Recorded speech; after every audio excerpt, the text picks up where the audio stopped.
Hello students, तो आज हम करेंगे एक्सरसाइज 3.4 का क्वेश्चन नंबर 1। क्वेश्चन नंबर 1 क्या कहता है? Find the common factors of. यहाँ पे ये हमें दो दो नंबर्स के पेयर दे रखे हैं और हमें क्या करना है, इनके कॉमन फैक्टर्स फाइंड आउट करना है। कॉमन फैक्टर क्या होता है? कॉमन फैक्टर से पहले फैक्टर क्या होता है? ऐसे नंबर्स जिनके टेबल में 20 आ जाए वो 20 के फैक्टर होंगे। उसी तरह से ऐसे नंबर्स जिनके टेबल में 28 आ जाए वो 28 के फैक्टर होंगे। और जो फैक्टर आएंगे उनमें जो कॉमन होगा उसको हम बोलते हैं कॉमन फैक्टर। तो यहाँ पे ए वाला पार्ट कर लेते हैं। तो सबसे पहले हम 20 के फैक्टर फाइंड आउट कर लेते हैं। फैक्टर ऑफ 20, तो 20 के फैक्टर क्या होंगे? 1 जो है वो हर एक नंबर का फैक्टर होता है, तो इसका भी होगा। 2 का अगर हम टेबल पढ़े तो 2 10 जा 20, तो 2 भी फैक्टर हो जाएगा। उसके बाद में 3 के टेबल में 20 नहीं आता है तो 3 फैक्टर नहीं होगा। 4 के टेबल में 4 5 जा 20, तो 4 आ जाएगा यहाँ पे। 4 के बाद 5 4 जा 20, तो 5 आ जाएगा। 5 के बाद 6 के टेबल में 20 नहीं आता है, 7 में नहीं आता है, 8 के टेबल में भी नहीं आता है, फिर डायरेक्टली 10 के टेबल में आएगा। 10 2 जा 20। उसके बाद में फिर 20 के टेबल में आएगा। 21 जा 20।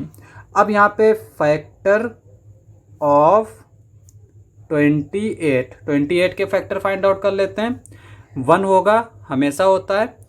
2 होगा, 14 2 जा 28। 4 इसका फैक्टर होगा, 4 के टेबल में ये 28 आता है। 4 7 जा 28। उसके बाद में 7 हमारा इसका फैक्टर होगा क्योंकि 7 4 जा 28। उसके बाद में 14 2 जा 28। उसके बाद में 28 1 जा 28। तो ये हमारे इसके फैक्टर हो जाएंगे। अब यहाँ पे कॉमन फैक्टर देख लो क्या है। यहाँ पे 1 कॉमन है तो इसका मतलब कॉमन फैक्टर में 1 आएगा। 2 हमारा यहाँ कॉमन है, फिर 4 कॉमन है। इसके अलावा यहाँ पे कोई एलिमेंट कॉमन नहीं है, तो कॉमन फैक्टर क्या आ जाएगा? Common factors is equals to 1 होगा, 2 होगा, 4 होगा। तो ये हमारे कॉमन फैक्टर हो गए। इसी तरह से बी वाला पार्ट देख लेते हैं।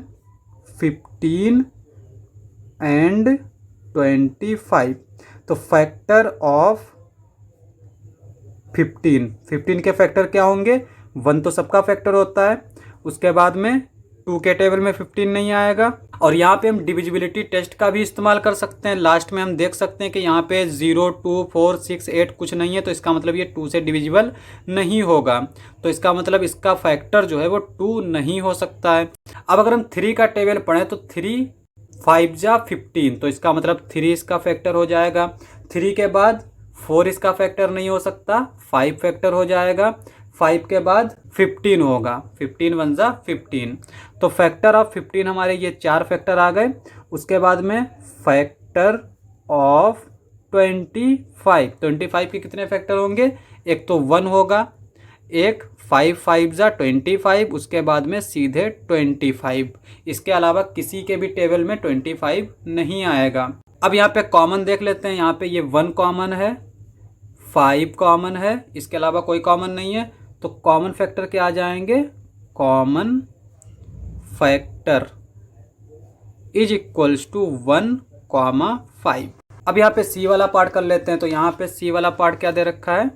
35 एंड 50। तो यहाँ पे हम लिखेंगे फैक्टर्स ऑफ 35। तो 35 के फैक्टर्स हम फाइंड आउट करेंगे, क्या आएंगे हमारे? एक तो 1 होगा, उसके बाद में 2 के टेबल में नहीं आएगा, 3 के टेबल में नहीं आएगा। और कैसे पता चलेगा? यहाँ पे देखो डिविजिबिलिटी टेस्ट का इस्तेमाल भी कर सकते। 3 + 5 हमारा 8 आएगा। डिजिट्स का सम 3 से डिविजिबल नहीं है, तो इसका मतलब ये नंबर भी 3 से डिविजिबल नहीं होगा। उसके बाद में 5 का टेबल पढ़ेंगे तो 5 7 जा 35, 5 के बाद 7 5 जा 35, उसके बाद में सीधे 35। ये इसके फैक्टर होंगे। अब यहाँ पे फैक्टर्स ऑफ 50, तो 50 के फैक्टर्स क्या होंगे? एक तो 1 होगा, उसके बाद 2 होगा। 2 को अगर हम 25 से मल्टीप्लाई करें तो हमें 50 मिल जाएगा। उसके बाद 3 नहीं होगा, 4 नहीं होगा, 5 आएगा, 5 10 जा 50। 5 के बाद आएगा 10, 10 के बाद आएगा 25, 25 2 जा 50। उसके बाद में सीधे 50 आएगा। अब कॉमन फैक्टर देख लेते हैं।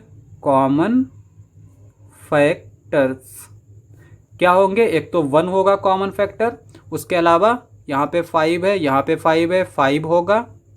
उसके बाद कोई भी हमारा कॉमन फैक्टर नहीं होगा। तो कॉमन फैक्टर क्या आएंगे, 1 और 5। अब डी वाला पार्ट देख लेते हैं, क्या दे रखा है, 56 एंड 120। तो यहाँ पे फैक्टर्स ऑफ 56 क्या होगा, एक तो 1 होगा, उसके बाद 2 के टेबल में भी आएगा, क्योंकि यहाँ पे लास्ट में 6 है, तो इसका मतलब ये हुआ कि ये नंबर 2 से डिविजिबल है, तो इसका मतलब 2 जो है वो इसका फैक्टर हो जाएगा। उसके बाद में अगर हम 3 की बात करें तो 3 के टेबल में नहीं आएगा, क्योंकि 5 + 6 11 होता है, और 11 हमारा 3 से डिविजिबल नहीं है, तो इसका मतलब ये भी हमारा 3 से डिविजिबल नहीं है, तो इसका मतलब 3 इसका फैक्टर नहीं हो सकता। उसके बाद में 4 की अगर हम बात करें तो 4 के टेबल में 56 आता है। 4 40 = 56, यानी 4 को अगर हम 14 से मल्टीप्लाई करें तो हमें 56 मिल जाएगा।